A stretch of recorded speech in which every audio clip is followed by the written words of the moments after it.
Hello and welcome back to my channel. Today I'm going to show you how to make a stone LED garden ball. So right there I'm showing you how it is in the day and the night. Now I'm starting off with two silicone balls that are full of stuffing. So these are the balls that you'd use to make molds for resins and other things like that. And I'm going to be using 18 gauge wire that I happen to have. That I use for other things, and I'm going to use that to kind of staple them together. Now you got to do them in a way, remember, so that you're going to be able to take this apart. So the opening of one has to be lined up with the opening of the other, because you're going to end up taking the stuffing out of the big one, pulling the ball out, and then taking the stuffing, reaching in, taking the stuffing out of the second one, and then pulling that out. I had another video where I used a larger silicone ball, and then I used a silicone funnel at the end. So this is similar in that you're using more than one silicone object to make your shape. But for this one, I wanted to have like a blob and a blob look. So that's what I'm doing. So I'm making these like staples kind of, and I'm just kind of stabbing them in. And as you can see, it's really easy to stab things into the silicone, which is really, really handy. And I'm using a scrap, some old wire project that I never finished, and just cutting a piece off. So you don't have to use brand new piece of wire. And you don't even really have to use copper wire. You can use any kind of wire. You just want to be able to have some kind of wire to hold it together. I guess you could use a real staple if you wanted to. But as you can see, I have stuffing at one end, and I'm going to cover that stuffing at some point before I start soldering with plastic or something to keep the stuffing clean. Now I've taken a round hoop that you use for making dream catchers or macrame stuff that you can buy at art stores or Amazon, and I foiled that hoop by wrapping just regular foil that you'd use for stained glass around and around and around and around until the whole hoop is completely covered with the copper foil. Now I'm doing that because I want to be able to solder to this hoop, and so that's why I made it solderable by putting copper around it. And I obviously put some more of those staple type stuff holding the hoop in place. Now I'm using 16 gauge wire because I wanted wire that's pretty thick, but you just got to figure out what size you want to use. I wanted something that was pretty thick because I wanted it visible, but also pliable. So this is the wire that I went with for this. And this is just your dead soft wire. And I'm just kind of experimenting about how I can wrap it around and around this dual glob structure to make it interesting, because I want to fill the different areas that I'm going to create with different colored stones. And so I want to have the areas, kind of defined. So I wrap, and then I like look at it and kind of adjust the wire to it looks like what I want. When I find an area that I think I like, I use more of those wire staple things to hold it in place. Now you gotta take these staple things out as you're going along, because obviously you want to be able to pull the silicone ball out of your project before, when you're done. So you can use your silicone ball again, and so that light can go through your project. So you don't want to put so many staple things in that you're going to start not knowing where they are. So that's kind of a trick, is to make sure you keep them kind of organized. I'm using a staple right now to to hold like 3 different strands of wire together. And I'm going to end up soldering these so that will hold them together. So these staple things are just, you know, temporary. This way I can look and see what I want. Now this is what I'm going to be using for my stones. They're Fluorite tumbled stone chips, and they come in different sizes. I'd like to find some that are not too small but not too big. So around the 1/2 inch. So if you get some that are like 1/3 of an inch to 0.6 inches, you know, go for those. I did order some that ended up being too small. I've ordered some in the past that were a little bit too big.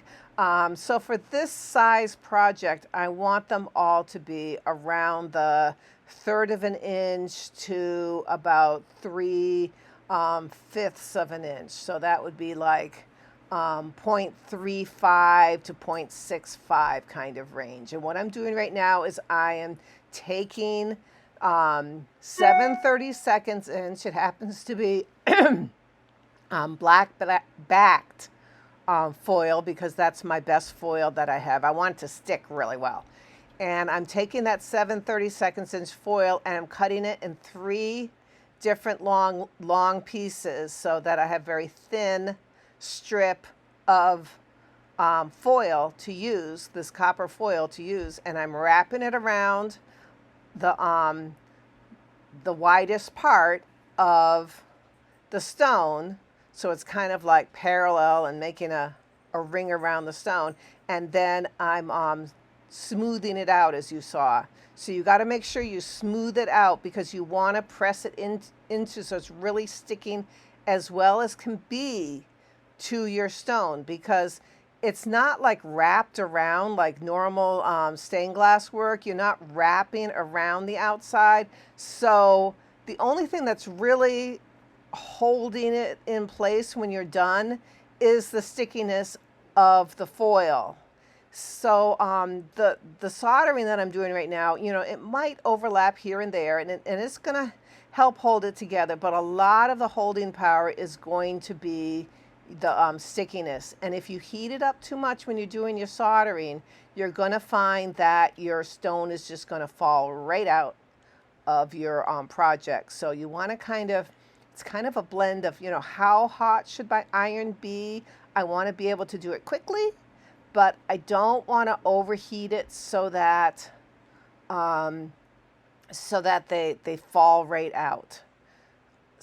And I often, as you can see when I'm soldering, is I'm like almost dropping the solder onto the project. I'm not like heating up the foil, because if I put my iron directly right on the foil, it's just going to heat it up so much that it's probably going to just let go of the stone. So it's more like I'm heating up above the foil, and then especially to tack it in place, I want to be able to heat it up above and to just kind of touch it. So it's kind of a delicate way of doing the soldering. And I'm kind of like swimming solder in like the gaps. I'm going to be putting a bigger glob when I need to have a little gap filled. So right now, as you can see, I'm adding kind of greenish, clearish ones between 2 areas that were more purplish. One thing I really like about that fluoride stones is that you get a nice variety of colors in one bag. And different companies will, if they sell the fluoride color type of stone, you will get that variety.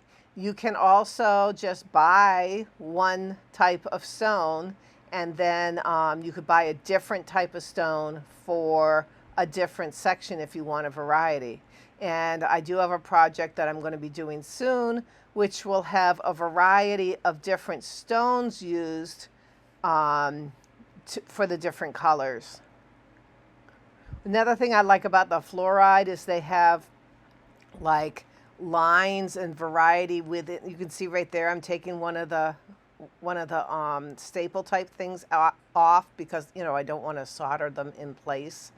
They're just there to hold my project while I am making, you know, while I'm waiting. So you just kind of like pull it out, almost like pulling out like a stitch. Like if you got stitches, you know, you kind of just yank one side. Anyways, so right now I'm adding, I'm doing a dark purple area. So this is kind of a bluish purple area right now. And you have like lots of different shaped stones. When you buy a big bag of, like, I'd buy usually like a pound at a time. And I usually like to divide the stones up into different tones of color and foil a real lot of them so that I can just pick which ones I want. And you can see I did a really light purple area right there. And this is part of my dark purple. This is the other end of that triangle-ish area. On my left hand, you can see I'm wearing a silicone glove. It's really nice to have silicone gloves because they do help protect your hands from the heat, because silicone does not conduct heat as much as other substances. So it really kind of helps protect your hand. Not completely, but I don't like really thick gloves, because if you have really thick gloves, it's kind of hard to use your hands very much.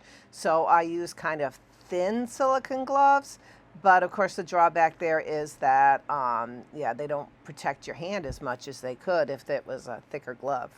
So yeah, so I have a whole pile of these stones, and I can just keep trying different ones until I get the color and the shape that I want for the certain section. And then sometimes I'll go to the other end of the section and do some on that side until I filled in my shape when I'm ready. And you just kind of a leap of faith, because right now with all the flux all over it, so you can see I have a whole bunch of them. With all the flux all over the stones, they kind of look similar in color. They do look, once it's all cleaned, you can see the different colors more. I think the next project I do, I'm going to have more contrast between the different sections that I do, because they didn't really stand out as much as I wanted them to, but it did work. I mean, you can see the different shapes and sections, which was fun. I'm using a gel flux, which is what I always use, or usually use. I like the gel flux because it's really easy to put on. The paste flux is kind of stiff, and you kind of have to scrape it on more. And liquid flux just kind of like runs all over the place. So I like the gel flux because it's kind of like in between. Right now you can see I'm using my solder iron and my stick of solder to kind of help push the stone where I want to. And sometimes I have to get tweezers out, whatever it takes. I mean, you can turn your stones over or around, whatever you need to get them where you want to. And if you can't, then pull that one out and put another one there.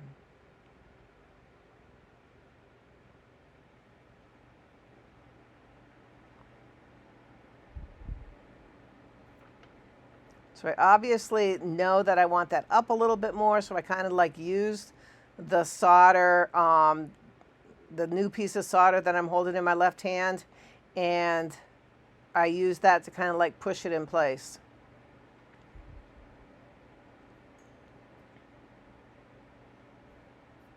I obviously, for this project, this is not one of those globes that I have holes between them.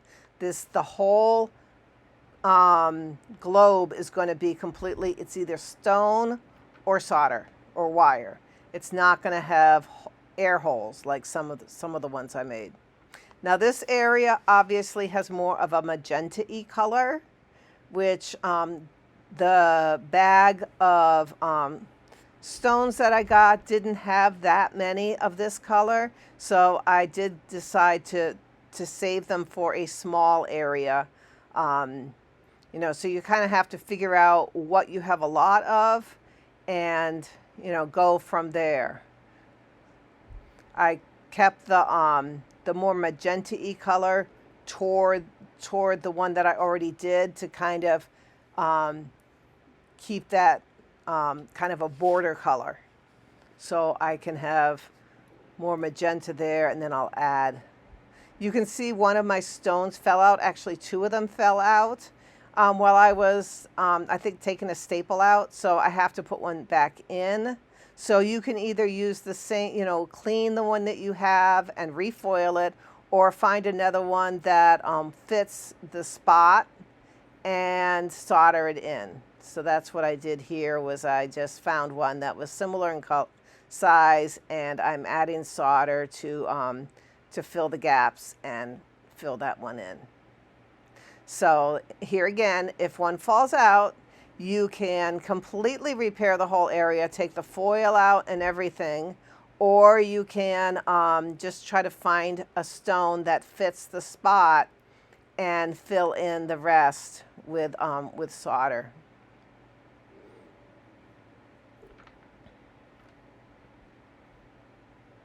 When you're done, if you take breaks between different areas, because this thing took hours, it probably took like 10 or 12 hours to do the soldering. I mean, it really takes a long time.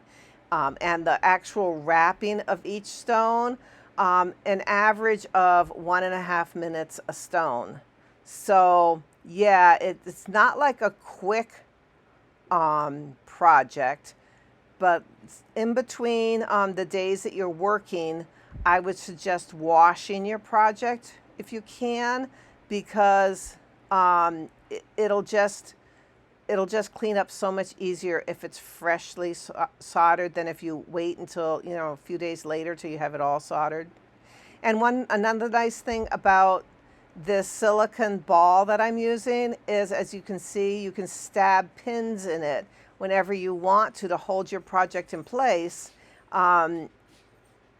You know, you don't end up with like tons of huge holes in you won't even see the holes in your silicone ball. It's great. You can just put your pins in when you need to, and to hold your project, and there it goes. You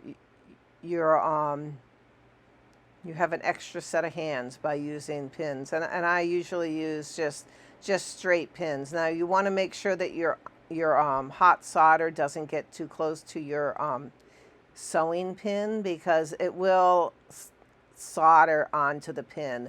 So yeah, you have to be careful that that you don't heat up right next to the pin. Now this is the smaller ball that I'm putting stones on right now. So of course, because the whole outside is more sharply curved than the bigger one, the stones tend to want to just kind of roll off. So that's why I'm using more pins and stuff to hold it in place.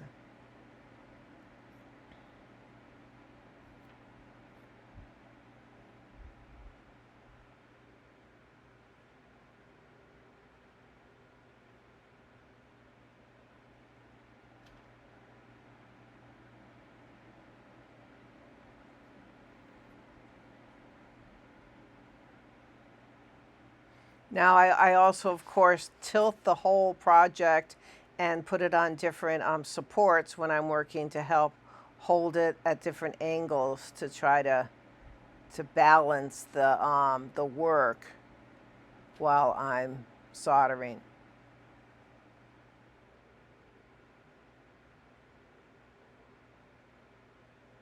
See how pretty the stone has like purple on one side, and then the stone gets into clear on the other. It's really they're really pretty stones.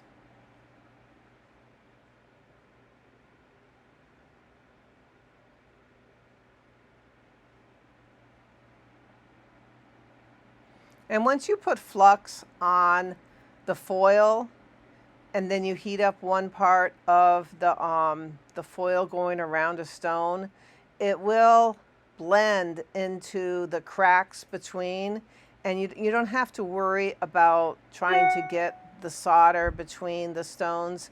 It'll flow there. So you know, you heat it up a little bit and it'll just flow right where you want it.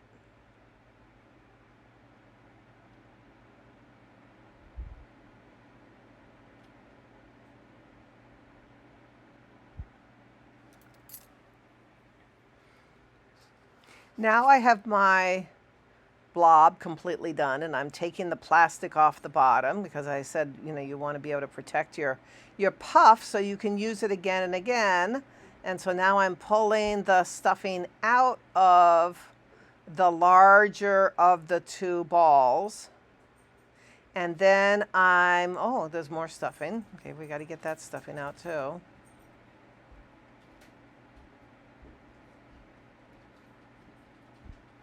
And then I'm going to be using a pair of needle nose pliers and trying to get that first ball out.